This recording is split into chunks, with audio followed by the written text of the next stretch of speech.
heavy metals as well. A lot of them have like lead, cadmium and all. If you're following a carnivore diet, then you know the rules. Meat, salt and water. But some people add a plant exception, such as coffee that we talked about before, or in this case, dark chocolate. And people say, oh, it's full of antioxidants and it's full of magnesium, etc. But we're going to dispel that myth in this video.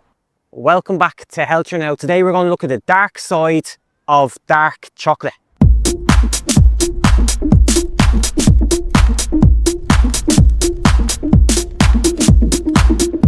And what do you think of like dark chocolate, for example?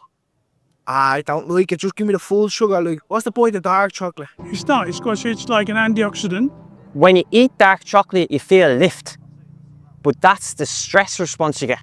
Because there's two stimulants in dark chocolate, okay? Theobromine and caffeine.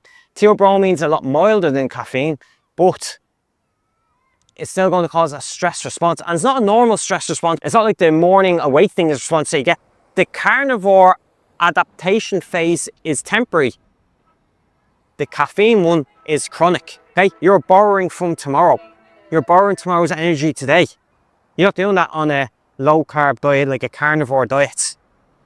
That's a temporary stress response. On a low carb diet, like there's 3 enzymes, right? 3 gluconeogenic enzymes that upregulate, okay? So at the beginning of a carnivore diet, for the first 3 weeks or so, your resting cortisol goes up. But when the demand for those enzymes goes down after 3 weeks, the enzymes are like Pepsi K, glucose 1,6-biphosphatase and fructose 1,6-biphosphatase. In nature, the cacao tree produces these pesticides to deter insects from eating their seeds. Okay, so caffeine and theobromine are toxins, okay? They're going to cause these problems. So I looked up the exact amount of theobromine in these dark chocolate and cacao products to show you how much you're actually consuming. The cocoa powder, 2,634 milligrams per 100 grams. The darker the chocolate, the more defense chemicals you're going to eat, okay? The problem is though, if you eat less dark, then it's going to have more sugar.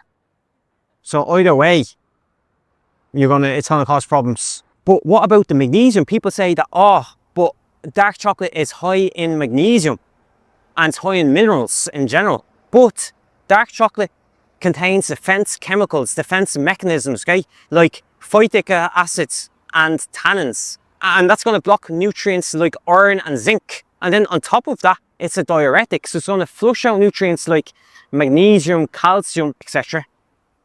So you're not going to get all that magnesium, you're not going to get all those minerals in general that you think you're going to get. But the much bigger problem on top of all this is that it contains oxalates, they're raphites basically, which are razor sharp like, and they cause damage to the cells, and then you can get like kidney stones, etc. When they get into your body, these needles lodge themselves in your joints and tissues, causing mysterious chronic pain and kidney stones. If you came to carnivore to heal your joints, dark chocolate is actively working against you. If plant toxins weren't bad enough, then if you say, oh, but if organically certified, but a lot of them are contaminated with lead and cadmium, okay? A lot of these dark chocolate bars. So that's another problem as well. When you eat an all meat diet, your toxic bucket is practically empty. Why fill it up with heavy metals from a candy bar? Now, if this is like your only plant exception, you're eating like a pure, clean carnivore diet otherwise, then and it helps you keep and it helps you stay on the diet, then maybe it's a net positive. But if it makes you crave more stuff, okay, and if you're still having issues and problems on carnivore, then maybe removing that and going pure, clean carnivore will get you the results you're after, okay? And if you want more of this content, then make sure to like this video, share, comment, and subscribe, and I'll see you soon.